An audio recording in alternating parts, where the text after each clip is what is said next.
falar sobre os pilares da fé. Eu amo muito quando a igreja ela tem um alinhamento, ela tem direção. Fiquei muito feliz pelo Lar Farol também, bênção de Deus, porque a igreja ela nasceu nas casas, a igreja nunca teve templo.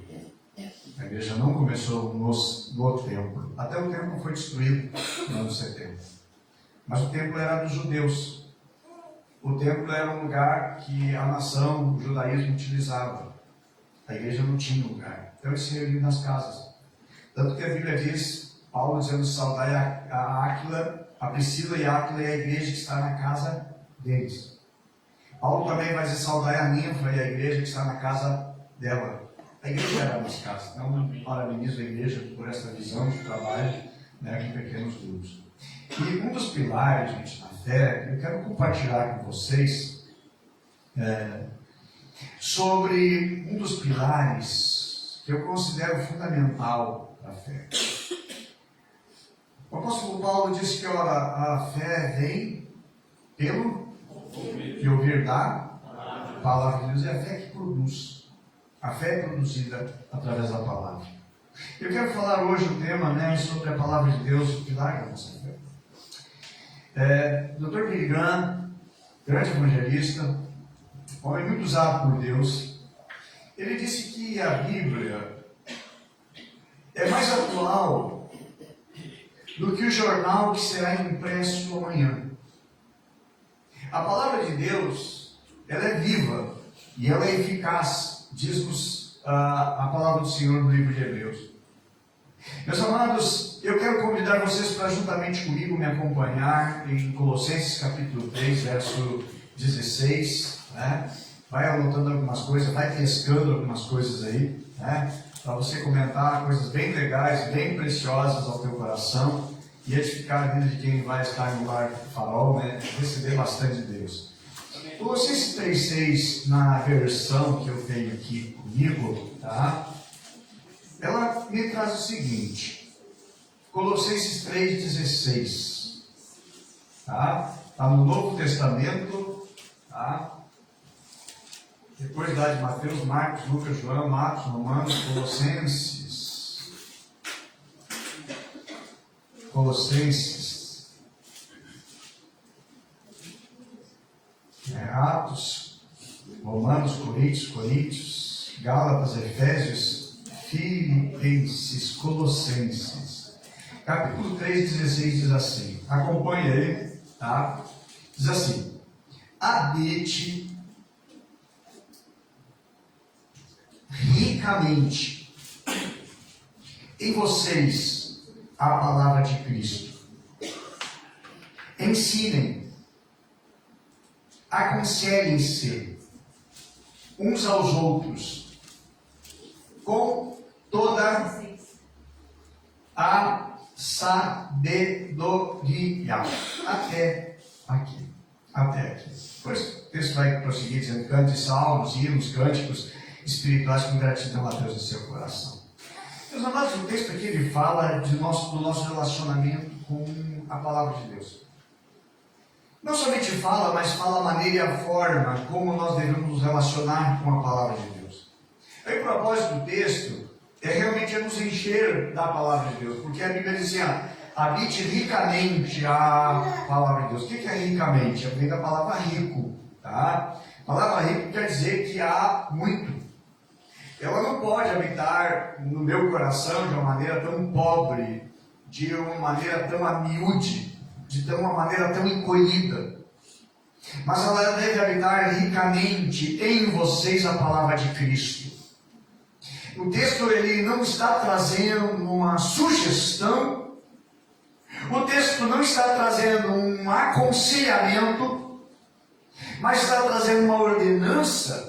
É uma determinação divina, é uma determinação de Deus, é uma ordem impressa. E o que é uma ordem? É a ordem daquilo que precisa ser colocado para a obediência. E diz, para que habite ricamente em nós a palavra de Deus. Não é apenas habitar, mas também vai dizer o modo como a palavra de Deus deve habitar no nosso coração.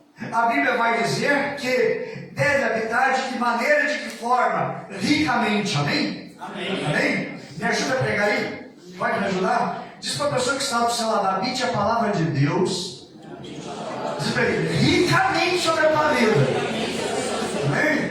Diz com convicção: habite ricamente na tua vida. Fala com ele assim, ó. Isso, com autoridade, com autoridade. Habitar não de qualquer maneira, mas habitar ricamente. Agora, depois que habita esta palavra ricamente na minha vida, a palavra de Cristo, aí vem então: ensinem-se, aconselhem-se uns aos outros com sabedoria. Como é que eu vou aconselhar alguém na palavra se a palavra ela não habita ricamente no meu coração? Eu vou mais em cima do achômetro. Olha, essa tua situação, esse teu problema, eu acho que deve ser assim. Eu penso, não, olha, a palavra do Senhor, meu irmão, diz isto, diz assim e assim. Por que eu digo isto? Porque a palavra vai estar dentro da minha vida e eu vou aconselhar, eu vou ministrar, porque o meu coração está cheio. E a Bíblia Sagrada que diz que a boca fala daquilo que está cheio o coração. Então, meu coração está cheio da palavra, é o que vai sair da minha boca. Você vai conversar com uma pessoa, como você ouve sair coisas que não edificam, coisas que não constroem. Há pessoas que você vai visitar, ou você recebe uma visita, você fica cheio de Deus. Agora, tem pessoas que você vai visitar, lares que você vai visitar, ou pessoas que vão te visitar, deixa o ambiente triste. Porque não traz a palavra de Cristo. Não traz porque não habita lá dentro da pessoa. A Bíblia diz: ensinem e aconselhem-se uns aos outros com sabedoria. Meus amados, não tem como ser um instrumento abençoador sem que o meu coração, a minha mente, venha estar cheio da palavra de Deus.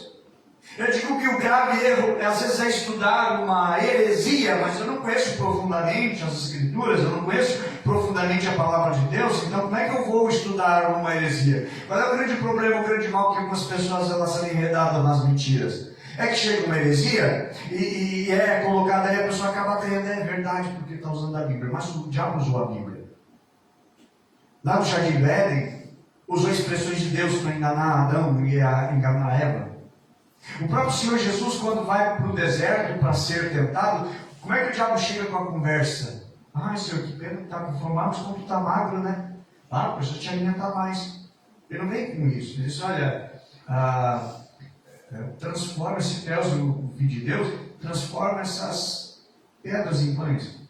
Depois diz: olha, está escrito, olha, que o Senhor vai dar ordem aos seus anjos para que te guarde, para que tu não tropece em pedra alguma. Usou a palavra. Aí o próprio Senhor Jesus, sempre, cada tentação do diabo, cada vez Jesus diz o seguinte: ó, está escrito. Amém. Está escrito. E por que alguém vai dizer está escrito? Alguém vai dizer está escrito porque o coração está cheio da palavra de Deus. E a palavra de Deus, amados, é fundamental para a nossa fé. Aí, uma vez eu lembro que nós tínhamos um seminarista e ele comprou algumas revistas sobre o ocultismo. Revistas produzidas exatamente para o ocultismo, para pessoas do ocultismo. Ele foi na banca e comprou algumas revistas e nós perguntamos: escuta, mas por que tu comprou esse material? Eu disse: não, é que eu quero conhecer como é que são as estratégias deles, como é que é a estratégia dessas heresias e como é que é essa estratégia do diabo lá. Eu lembro muito bem, o pastor Ivan estava chegando ali, o pastor Ivan estava ouvindo, e o pastor Ivan disse o seguinte: meu filho, não cai nesta. Tu tem que estudar a palavra de Deus e não as heresias.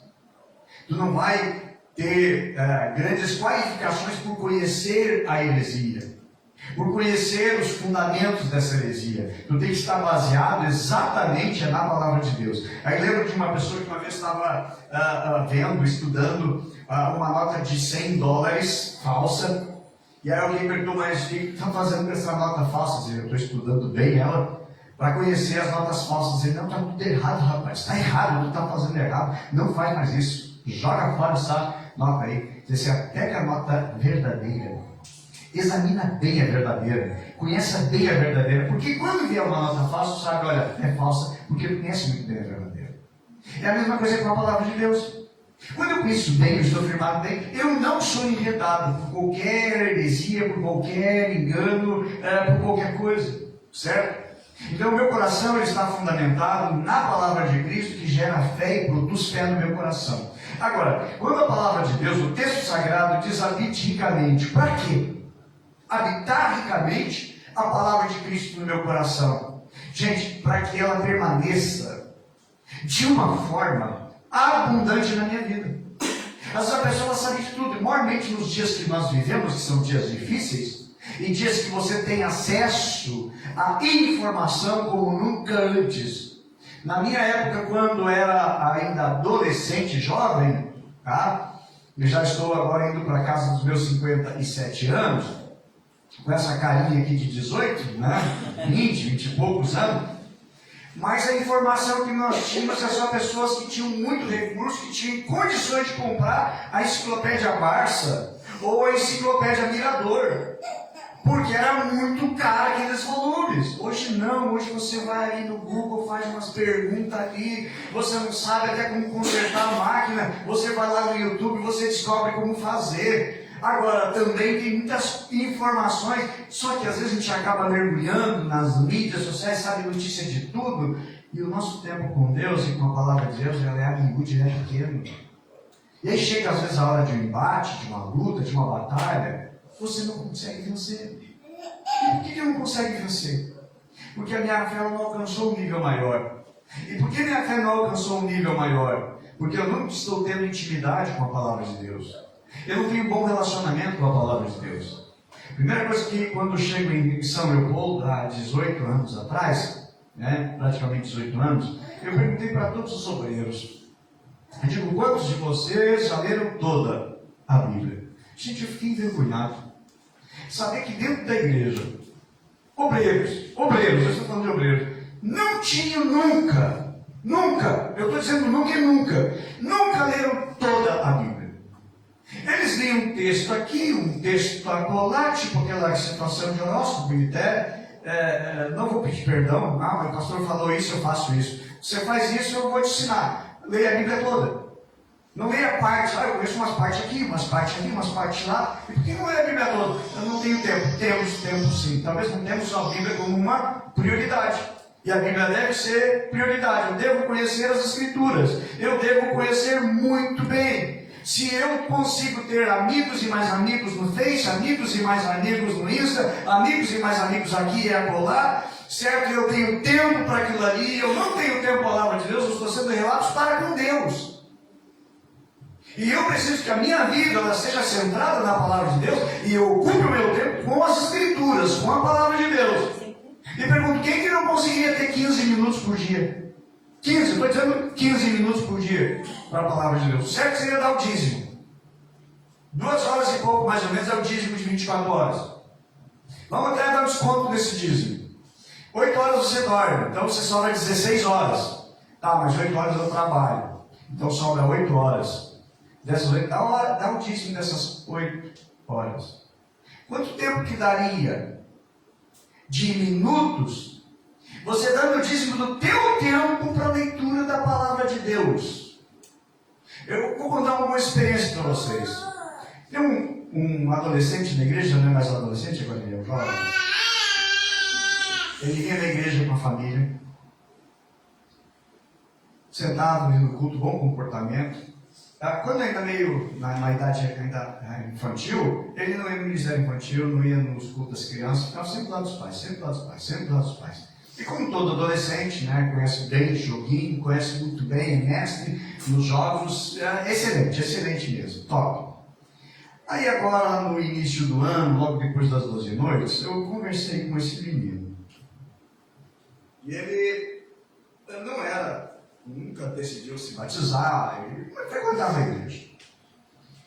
Eu perguntei para ele, escuta, tu gosta de ler? Eu gosto. Se eu te passar um desafio, tu abraça? Eu abraço. Eu digo assim, ó, tu tá de férias. Tu tem condições de ler mais ou menos aí uma meia hora por dia de leitura? Se ele tem. Se ele aceita, dá um desafio, se ele aceita, eu topo. Então assim, ó, ler 7 capítulos da Bíblia por dia. Ele aceitou o desafio. Na outra semana, ele disse, olha, já li todo o livro de Gênesis. Na outra semana, ele disse, olha, já li o livro todo de Êxodo e já estou começando a ler Levítico. Gente, a leitura da palavra de Deus na vida desse garoto despertou ele tanto que ele começou a andar sozinho de ônibus, que ele nunca andou, para ir nos cultos dos jovens, para ir nos apriscos dos jovens, que nossos pequenos grupos lá nós chamamos de aprisco. Aquele menino se despertou, já queria se batizar. E pelo fato da palavra de Deus ela entrar ao coração e à alma dele, ele começou a se relacionar com amigos da escola, que tinha o mesmo viés de crença e fé. E daqui a pouco as pessoas estavam percebendo, até as professoras, que ele entendia mais as coisas de Deus. E hoje, os professores da escola têm alguma dúvida, começam a perguntar para ele isso, porque recém ele terminou o Antigo Testamento, já leu os Evangelhos, está lendo agora Romanos ou Coríntios, e a propósito dele agora até acho que a semana vai terminar de ler toda a Bíblia. Ele, de 6 meses ele leu toda a Bíblia. O que aconteceu? Despertou o menino. Por isso converteu de verdade, se batizou agora mês passado, mês de julho, tivemos um batismo, ele se batizou e está assim incendiado por Deus, orando como nunca, buscando a Deus como nunca. E o que houve? Despertamento. Você vai ver no livro do Antigo Testamento, Josias, o rei Josias descobre ali o livro da lei, e há um despertamento espiritual em Israel, por causa da leitura da palavra de Deus. E como é que a palavra de Deus deve habitar? O texto vai nos responder, habite ricamente. Certo? Porque ela deve estar presente. A palavra de Deus ela precisa entrar no meu coração. Não é deixar a Bíblia dentro de casa aberto, lá no salmo tal, e que a minha casa vai ser abençoada. A minha casa vai ser abençoada se eu for abençoado. Porque Deus não abençoa coisas, Deus abençoa pessoas. Deus não abençoa projetos, Deus abençoa vidas. Vidas são abençoadas. Objetos são abençoados sim. E se eu sou um homem abençoado, que eu tenho que ser abençoado. Mas Deus não abençoa coisas. Deus abençoa pessoas. E o avivamento, ele começa quando nós começamos a ler a palavra de Deus. Quando você vai ler o livro de Esdras, você vê um avivamento. Eles ficaram 3 horas, só ouvindo a palavra de Deus. Ouvindo a palavra, não ouvindo uma pregação. A leitura pública da palavra de Deus. Aquilo ali que os amados gerou para aquele povo do exílio, que retornando para Jerusalém, gerou um despertamento. 3 horas eles ficaram somente ouvindo a leitura das Sagradas Escrituras. 3 horas depois eles passaram somente chorando, se arrependendo dos seus pecados e clamando a Deus misericórdia, porque a palavra de Deus produziu mudança. Como é que a palavra de Deus tem que habitar na nossa vida? Ricamente. Não apenas somente ouvir muitas e muitas pregações. A gente gosta de ouvir fulano, beltrano, ciclano, e hoje vocês têm acesso a isso, a muitas e muitas pregações. Gente, não fique escutando pregação de pregador A, B, C ou D, se vai ocupar mais tempo do que a tua própria leitura com a palavra de Deus. A palavra de Deus, amados, ela deve ser sempre, ela é a nossa, o que injeta na nossa vida a fé, e é a nossa conduta, regra, prática, vivência, extrai, deve ser da palavra de Deus. Nós precisamos entender também que a importância que a Bíblia sobre a nossa vida, certo, vai nos ajudar, vai nos favorecer a tomar decisões sábias. Porque a palavra de Deus vai nortear a minha vida. Na hora de tomar uma decisão, eu vou fazer o quê? Eu vou orar a Deus para saber a vontade de Deus. Amém? Agora, tem coisas que você não precisa orar para saber da vontade de Deus. Como assim, pastor? O pastor está pregando coisa errada na nossa igreja. O pastor Daniel nunca mais chama o pastor Adalto. Gente, há coisas que você não precisa orar para saber da vontade de Deus quando você conhece a palavra de Deus. Se você conhece, você não vai buscar saber qual, porque Deus já disse. Uma jovem chega para mim e diz: pastor, me ajude em oração, porque eu quero saber se é da vontade de Deus. Um rapaz que eu estou gostando, o rapaz está gostando de mim. Eu digo: amém, vou te ajudar em oração. Me fala sobre ele. Aí diz, é isso, é assim, essa tá. Ele trabalha no quê? Assim, assim, assim. E a fé dele, filho? Pastor, ele é espírita, kardecista, e ele também vai na Umbanda. Eu digo, não, filho, Deus já falou comigo agora. Pastor, Deus já falou, mas rápido assim? Sim, Deus falou muito rápido comigo. Comigo assim, bate-chute. Eu digo, filho, aqui, ó, não vos junteis em julgo? Desligou. Aqui, eu vou orar. Mas ele é tão bonito, ele tem um sorriso tão bonito. Mas ele tem um carrão. Mas ele tem estudo. Mas pastor, isso aqui ele não é crente, mas o bisavô dele ia na igreja. Que coisa tem aqui também. O primo dele vai na igreja, pastor. Isso que importa. Gente, Deus, nem crente aqui não tem nada a ver uma coisa com a outra. E não adianta você orar. Você vê se é a vontade de Deus quando na palavra do Senhor já diz. Não. Não adianta, meus amados, eu querer saber da vontade de Deus, até parece o seguinte, Balaão orando a Deus. Para saber a vontade de Deus, Deus já tinha dito, olha, não tem encantamento contra Israel. Não adianta fazer macumba contra Israel, não vai pegar, não vai grudar. Já sabe. Tem coisa que eu não preciso orar. Tem coisa que eu já sei. Pastor, eu estou com problema no meu lar, no meu casamento, o que o senhor acha? Eu largo meu marido? O que o senhor acha? Ele já está aqui, olha, Deus já me respondeu. Deixa o casamento, luta pelo teu lar. Está difícil? Tá. Mas luta. Batalha. Há coisas, meus amados, que não depende de orar para saber da vontade de Deus, quando ela já é explícita na sua palavra. Já estaria orientando.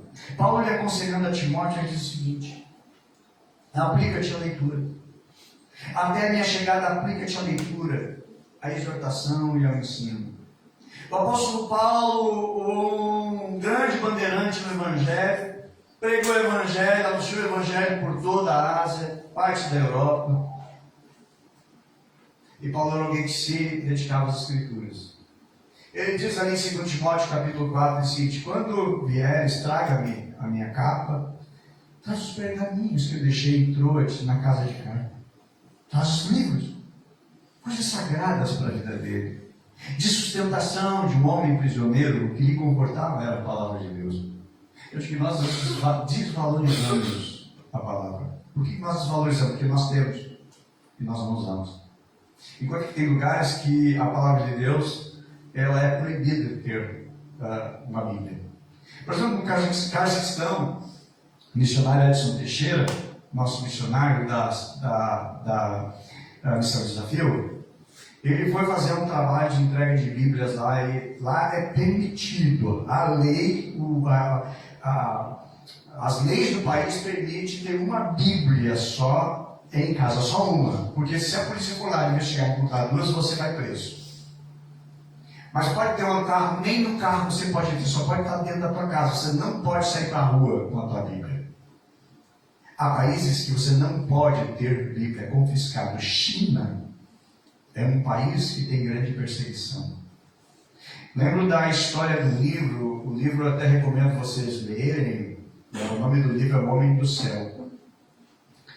Um rapazinho que se converteu a Cristo através de uma missionária e não podia tendo Bíblia, essa missionária ela transcrevia partes da Bíblia e entregava para uma visita entregava para outro convertido. Ele tinha uma pequena porção. Porém, essa missionária, a mãe dela adoeceu, ela teve que voltar para o seu país. E lá eles ficaram sem ninguém para ensinar a palavra. Aquele menino se converteu a Cristo. E ele orava a Deus, eu quero uma Bíblia. Eu quero uma Bíblia. Deus, eu quero uma Bíblia.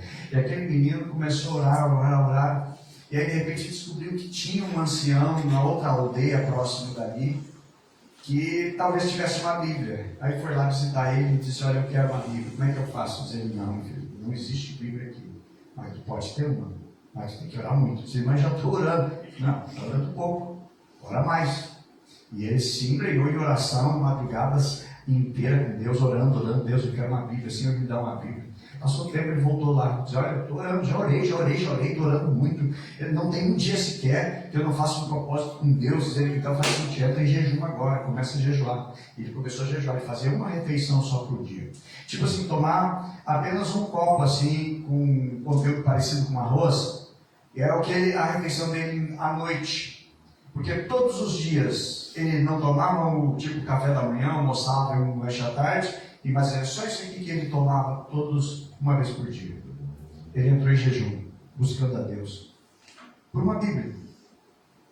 Esse rapaz, a família está achando que ele está delirando já, porque só falava em ter Bíblia, ter uma Bíblia, ter uma Bíblia, e ter uma Bíblia, queria. Um dia, ele desperta um sonho que parecia uma visão. Nessa visão, ele via 3 homens com um carrinho de mão, né? E nesse carrinho de mão, postava-se, parece que pães em cima, dentro desse carrinho. E ele diz, olha, isso aqui é a palavra de Deus está vindo. 3 homens vão vir aqui. E ele se levanta de madrugada, o pai e a mãe acordam, meu filho, o que está acontecendo? Diz, não, eles estão vindo aqui trazer a minha Bíblia. Estão vindo trazer a minha Bíblia. E agora de madrugada está chegando. Aí o pai diz, meu filho está delirando, meu filho está louco. Tem que internar esse menino. Não sei se viu essa hora, e quem vai trazer uma Bíblia num país que é proibido? E ele está conversando com o pai, a porta bate. E ele segue a Bíblia, são 3 homens que vão estar aqui. E abre a porta, tinha 3 homens. E ele disse, Deus falou conosco para te trazer uma Bíblia. Tem que ir de madrugada para não ser visto e não ser descoberto por ninguém. Leia essa Bíblia, mas cada vez que terminar de ler, põe uma lata e enterra ela, para a polícia não resgatar e não tirar. Gente, esse rapaz, ele comia, ele se alimentava como ninguém. Aí eu digo assim, que nós somos os relatos, porque nós temos demais. Eles têm uma Bíblia, 2 Bíblias, 3 Bíblias, tem um monte de Bíblia. Tem Bíblia no celular, agora estão confiscando, eles sabem procurar, mas tem algum, dentro desses pais que tem perseguição, que tem uma Bíblia. Tem alguns que desenvolveram, que é um joguinho, que tem que entrar por um meio, um mecanismo ali para poder chegar na Bíblia ali, certo? E esse rapaz, ele começou a ler a Bíblia e devorava. Aí daqui a pouco ele estava compartilhando com algumas pessoas da aldeia. Outra aldeia bem distante dali descobriu que tinha um moço naquela região que tinha uma Bíblia. E pediu que, por favor, ele fosse lá ensinar a Bíblia para eles. Então o que ele fez? Ele leu o livro de Atos dos Apóstolos, releu, e foi lá para falar sobre o livro de Atos dos Apóstolos para aquele povo. Ele fazia pregação, ele não era pregador, ele não era pastor, ele não sabia como pregar, mas ele foi lá contar aquilo que ele leu no livro de Atos dos Apóstolos. Aquela tribo, gente, foi tão abençoada, com os relatos que ele fala sobre o livro de Atos dos Apóstolos. Ele foi sem Bíblia, por causa da perseguição. E aí daqui a pouco outra tribo também, mais outra, esse rapaz está sendo itinerante, pregando a palavra de Deus, anunciando a palavra de Cristo em tudo que é lugar. Daqui a pouco a polícia começa a correr atrás dele. Daqui a pouco prende ele, pega um prego e começa a encher as suas unhas com pregos, né? Para ele confessar quem era a liderança dele, quem eram os líderes que eles queriam prender os líderes. Gente, muitas perseguições. É algo assim extraordinário. Exatamente no dia que as 2 torres gêmeas caem, é que ele consegue sair do país e ir para um lugar de liberdade, porque até hoje a China está procurando ele e persegue ele. Ele não pode entrar na China. Mas alguém que amou demais a palavra de Deus. Em uma das prisões que ele estava, botaram ele num lugar muito apertado, e por misericórdia, o soldado disse, pega essa Bíblia aqui. Ele leu a Bíblia em 10 dias, toda a Bíblia em 10 dias. Não tinha que fazer naquela prisão, né? Um pouquinho a luz, ele leu a Bíblia assim e devorou, gente. Certo?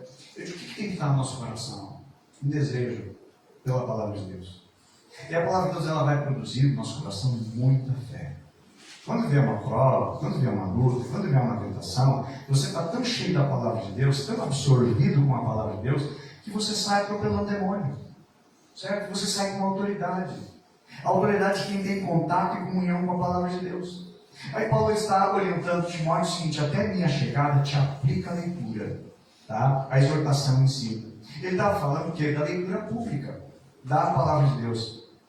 Talvez Paulo, fala da leitura pessoal e da privada das Escrituras, mas aqui ele está realmente pedindo para que Timóteo se dedicasse a isso. Para que a palavra de Deus habite ricamente na nossa vida, no nosso coração. Aí nós precisamos conhecer com mais intimidade a palavra de Deus. Eu digo que se você estuda muito sobre um assunto, você vai ficar expert naquela área. Então, qualquer coisa errada que for falar naquele assunto que você é expert, certo? Você vai perceber o erro com uma maior facilidade. Agora, o próprio Senhor Jesus, ele falou aos judeus a respeito do que eles necessitavam fazer e eles precisavam praticar. Foi ele que disse o seguinte: examinai as Escrituras, porque são elas que dão testemunho de mim. Certo? Então, gente amada, é criar de um hábito sobre a leitura da Palavra de Deus, estudo da Palavra de Deus. Eu quero chamar a atenção de vocês para Deuteronômio capítulo 11, versículo 18, que diz assim: gravai, pois, as minhas palavras no vosso coração e na vossa mente, atai-as como um sinal nas vossas mãos, afixai-as nas vossas testas, como memorando entre os vossos olhos, ensinai os mandamentos do Senhor aos vossos filhos, conversando acerca deles quando estiverem sentados em casa, em momentos em que estiverem andando pelo caminho, ao deitar, e quando vos levantar, para que um novo dia, tu os escreverás nos umbrais da tua casa e nas tuas portas. O que Deuteronômio está falando aqui? O que Deus está falando em Deuteronômio? Está falando também, gente, vai falar sobre o futuro rei, quando tivesse rei em Israel. Diz o seguinte: olha, do lado do trono tem que ter as Escrituras, para que ele possa governar a nação, para que ele possa fazer os julgamentos de maneira certa, utilizando sempre a palavra de Deus. Ele deveria, o rei, o governante, ele deveria todos os dias ler a palavra de Deus. Gente, de todas as maneiras e formas, Deus deseja que nosso relacionamento com Ele cresça e aumente através da sua palavra. A Bíblia fechada é um livro qualquer, mas a Bíblia aberta, eu lendo, ela é a própria boca de Deus falando comigo. É Deus expressando a minha alma, a minha vida. Tem gente às vezes correndo atrás de profeta A, profeta B, atrás de uma revelação aqui e outra acolá. Gente, e a nossa fé ela vai se tornando imatura. Porque a Bíblia é a profecia, é a palavra de Deus revelada a nós. E nós devemos nos relacionar em todo o tempo com a palavra, certo? Ler diariamente. Quando você lê a Bíblia, na verdade, alguém disse, que a gente não lê a Bíblia é que começa a ler a nós. A Bíblia ela começa a escanear a nossa vida. Disse alguém, falando sempre mal da Bíblia, a pessoa disse: mas por que você sempre fala mal da Bíblia? É porque a Bíblia não para de falar mal de mim. A Bíblia ela vai mostrar os nossos erros, mas vai nos levar ao arrependimento, a uma mudança, a assumir uma transformação em Deus. A Bíblia, meus amados, é um scanner de Deus que vai fazendo um check-up na nossa vida, vai fazendo um check-up na nossa vida, no nosso coração. Conta-se que Agostinho, chamado de Santo Agostinho, era um homem indisciplinado, libertino na sua juventude. Ele viveu uma vida de podridão de pecados. Porém, um dia, ele estava lendo a Bíblia. E ele se depara com Romanos capítulo 13, versículo 13 e 14, que diz assim: andamos dignamente como em pleno dia, não em orgias e bebedices. O que ele estava vivendo. E mais o texto ainda diz: não em bebedices, não em impundices, dissoluções, não em contendas, ciúmes, mas revestivos do Senhor Jesus Cristo, e nada disponhais para a carne, no tocante às suas concupiscências. O que aconteceu com esse homem chamado Agostinho? Ele foi convencido dos seus pecados, ele se arrependeu diante do Senhor, e assim ele foi transformado pela palavra de Deus. A palavra de Deus transformou a vida dele e mudou a vida dele. Lembra de um testemunho também dos Gedeões missionários, aqueles que distribuem as Bíblias, a capinha azul era pequenininha, uma Bíbliazinha de bolso, ou também ela era cor cinza. E ele tem o Novo Testamento e mais o livro de Salmos e parece que Provérbios também. E eles distribuíam nas faculdades, distribuem nas escolas, distribuem nos hospitais e também para os hotéis. Geralmente vai no hotel, tem uma gaveta, você vai ver, tem uma Bíblia ali, é a hora dos Gedeões missionários. Em Caxias do Sul, eles foram fazer um trabalho de distribuição de Bíblia na área rural da cidade, ali na região da Serra. E deixou para o dono de um armazém, de um boteco lá.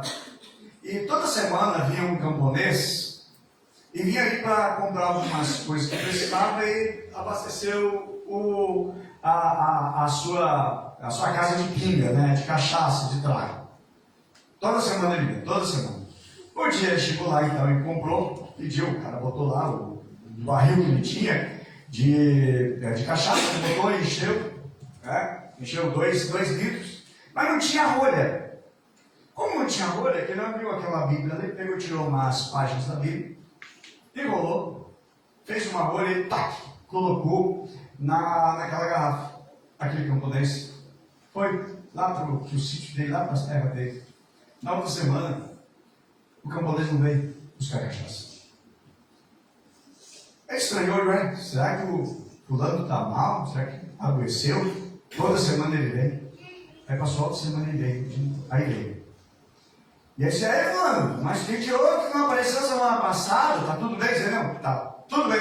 E aí ele veio buscar mais pinga? Diz ele, não quero a pinga.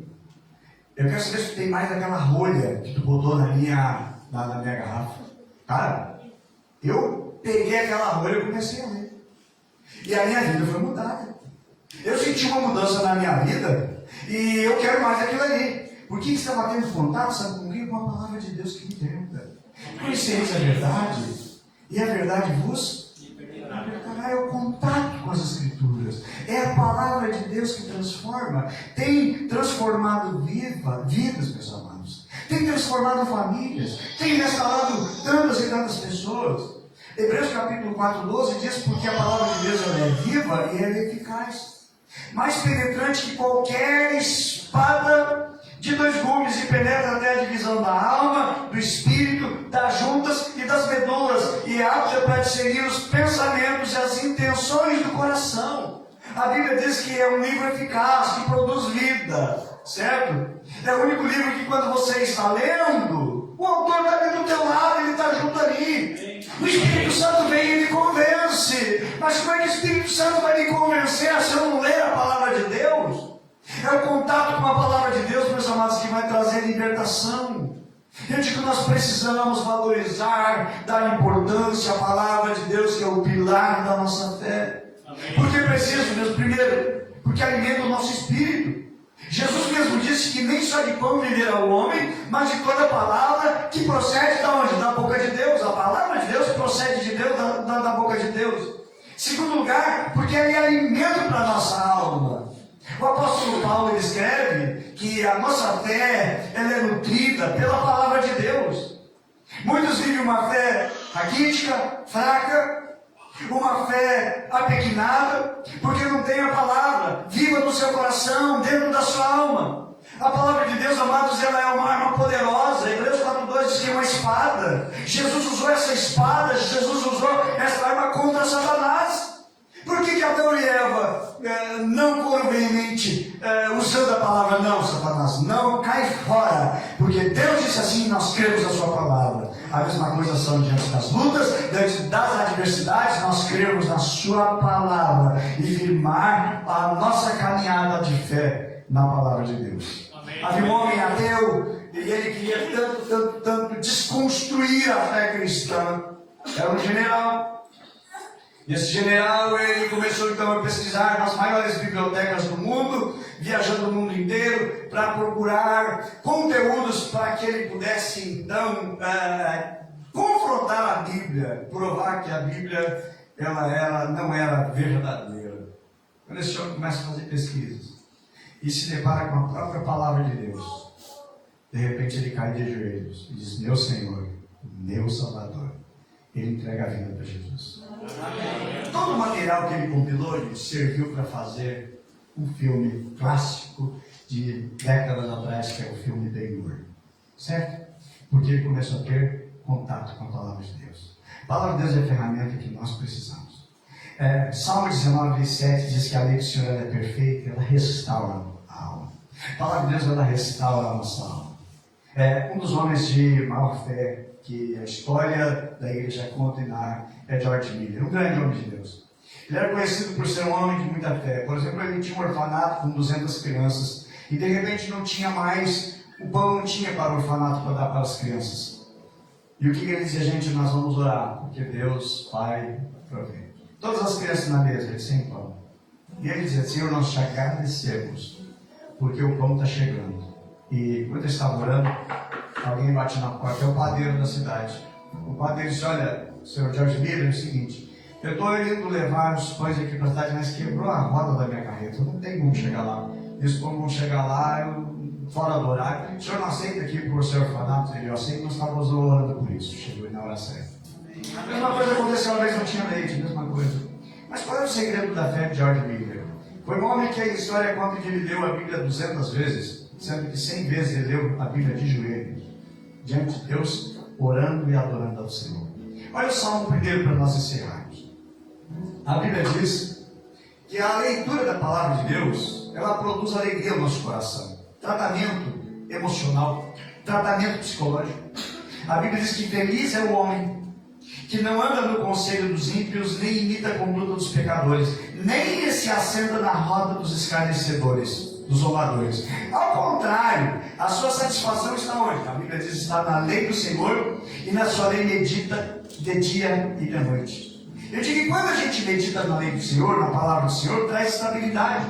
Porque o versículo 3 diz, porque ele será como uma árvore plantada junto aos ribeiros das águas, a qual dá o seu fruto ao seu tempo, dá fruto ao seu tempo.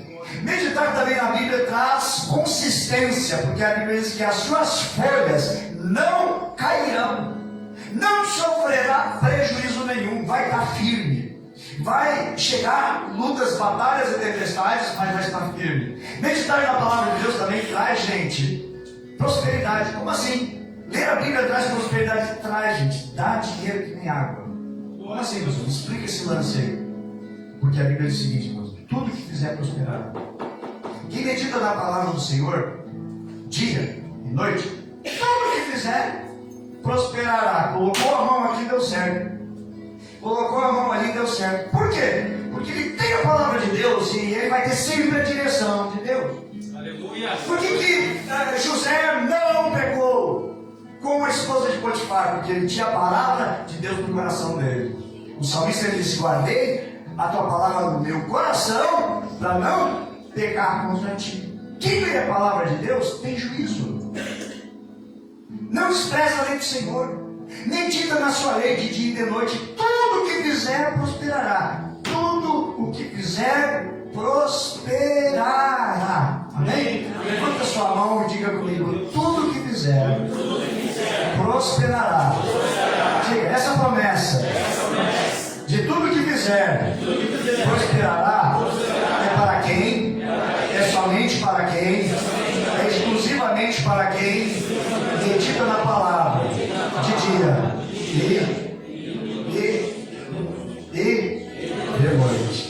Quem medita na palavra do Senhor de dia e de noite, tudo que fizer prosperará. É alguém que vai ficar inabalável. É alguém que sabe enfrentar os maiores desafios. Há muitas bênçãos, meus irmãos. Há muitas bênçãos. É muitas bênçãos sobre nós. É aquilo que Deus tem. Amém? Desejo no meu coração que esse pilar da fé sustente a tua caminhada. Nos momentos de maiores adversidades e provações, você esteja ali como uma rocha, por confiar no Senhor e confiar na palavra do Senhor. Amém? Eu quero convidá-los para nós ficarmos em pé. Nós vamos orar a Deus e vamos fazer o que eu sei que você fizesse com Deus no propósito também. Amém? Se você fizesse o propósito, Senhor, a partir de hoje, eu quero ler mais a tua palavra. Faz uma aliança com Deus. Eu vou ler 3 capítulos, 4 capítulos por dia. Eu vou ler toda a Bíblia em 3 meses, 4 meses. Um dia eu estava lá meio de bobeira, não tinha nada para fazer aquela manhã. E eu digo, eu vou fazer um propósito hoje. E botei num grupo de pastores, amigos ali. E eu digo, gente, quem de vocês aceita o propósito comigo? De hoje pela manhã nós lermos todos os livros, todos os profetas, os 12 profetas menores. Eu aceito. Topou. Gente, nós lemos na manhã toda a palavra de Deus. Eu não preciso dizer para vocês que o coração da gente sai pela boca de alegria e de felicidade. Porque a manhã inteira Deus falando contigo. A manhã inteira. Mas não é cansativo, gente. É melhor cansar lendo a palavra de Deus, que a gente não cansa. Mas você sai alegre, você sai leve, você sai aliviado, do que passar com outras coisas que te deixam deprimido e angustiado. Melhor coisa, meus amados, é andar na presença de Deus e meditar na palavra de Deus, porque ela nos limpa. Jesus disse: vocês, aos seus discípulos, disse: vocês já estão limpos pela minha palavra. Certo? Que Deus nos conceda a graça, que Deus nos conceda a direção, que a palavra do Senhor traga cura. Salmo 107, 20. Enviou-lhes a sua palavra e o sarou, e livrou da era mortal. Também a palavra do Senhor nos fortalece. Diz assim, Salmo 119, 28. A minha alma de tristeza verte lágrimas. Fortalece-me segundo a tua palavra. A palavra do Senhor liberta. Conhecereis a verdade, e a verdade vos libertará. A palavra gera fé. Romanos 10, 17. Assim a fé vem pela pregação, e a pregação da palavra de Cristo. A palavra de Deus, ela regenera, ela aperfeiçoa. 1 Pedro 1, 23. Pois fostes regenerados, não de semente corruptível, mas da incorruptível, mediante a palavra de Deus, a qual vive permanente. Glória a Deus. Amém? Gerar, amados, a palavra de Deus ao nosso coração é consolo, é conforto, é fortaleza e é fé. E a gente se fortalece a Deus e a gente vence. Amém, Jesus. Vamos orar? Eu gostaria que você fizesse com Deus um propósito. Glória a Deus. Quem sabe você nunca leu toda a Bíblia. E hoje você vai sair aqui, eu saio aqui fazendo um propósito hoje. Amém. Se você gastar 15 minutos só, 3 capítulos por dia, 3, sábado você lê 4, domingo você lê 4 também. Ou sábado, de segunda a sexta você lê 3. E no domingo você lê 5 capítulos. Você lê a Bíblia em um ano. Ou faz 7 capítulos por dia, como foi um desafio que me fizeram. E foi esse desafio que me fizeram que produziu na minha vida no ministério. Até hoje, eu não largo de abrir, de manter com Deus esse propósito. Até hoje. E digo, gente, eu me sinto super mal se nos meus olhos eu amanhecer o dia, eu botar qualquer tipo de leitura que não seja a palavra de Deus. Eu tenho uma aliança com Deus, de que a primeira leitura do meu dia é a palavra de Deus. É a leitura, a sequência de estudo da palavra de Deus, começando o dia. Vamos orar? Senhor Deus e Pai, eu oro pelo propósito que cada um vai realizar, fazer hoje. Não sei, meu Deus, se cada um já tem um propósito com o Senhor, mas que venha para fortalecer o propósito, Senhor. Se não tem, que seja injetado para a tua igreja, Pai, um fortalecimento espiritual. E eu tenho certeza, meu Deus, que quando nós nos fortalecemos na fé, Senhor, o Senhor vai nos usar muito. O Senhor vai usar cada um de uma maneira poderosa, Senhor. De podermos dizer para as pessoas, olha, assim diz o Senhor. A palavra do Senhor diz isso. Senhor, porque vai trazer direção, vai trazer orientação. Quem sabe alguém veio a esse culto hoje para te adorar, para te servir com a alma tão pesada, Senhor. Com tantas aflições no coração e na alma. E o Senhor traz um alívio por meio da tua palavra. Porque a tua palavra é santa e ela é verdadeira. Passarão os céus e a terra. A tua palavra, meu Deus, não passará. Ela permanecerá para sempre. Glória a Deus. E fiel, Senhor. Edifica, meu Deus, a nossa fé por meio da tua palavra e por meio das Escrituras, Pai. Que esse pilar, meu Deus, sustente a nossa vida, Pai. Esse pilar de fé, Senhor, nos sustente, Senhor, de uma maneira tremenda. Oramos, meu Deus, em nome de Jesus, que cada vez mais, Senhor, que lemos a tua palavra, mais ela se torne viva dentro de nós, Pai. Texto que nós já lemos 300 vezes, Pai, mas que salte do texto e caia dentro do nosso coração, produzindo vida e sendo resposta de Deus. Eu oro, meu Deus, pelo propósito que cada um realize e coloca diante do Senhor nesta noite. Que saiamos daqui, meu Deus, fazendo com o Senhor um grande propósito, um precioso propósito, Senhor, de nos relacionar mais intimamente com a Tua Palavra, de nos dedicar muito mais para com a Tua Palavra, Senhor. E eu creio, meu Deus, porque aquele que em nós começou boa obra é fiel para completar. Eu oro, meu Deus, para que a paz de Cristo, que excede todo entendimento, esteja guardando o coração dos teus amados, Pai. Abençoa a igreja, a nossa igreja de Itaquara, abençoa o ministério do pastor Daniel, abençoa ele, abençoa a sua casa, abençoa a sua família, abençoa os projetos que o Senhor tem colocado no coração dele. Dá êxito, Senhor, dá êxito, Senhor. E dá, meu Deus, um povo, Senhor, meu Deus, firme e forte no lar do seu pastor. Meu Deus, ajudando a fazer a obra, Pai. Que esse homem de Deus não faça a obra sozinho, meu Deus, mas que encontre guerreiros e guerreiras, Pai. Que entre em aliança de alma, Senhor, para, meu Deus, fazer a tua obra em nome de Jesus. Assim nós te adoramos, assim nós te louvamos, em nome de Jesus. Amém?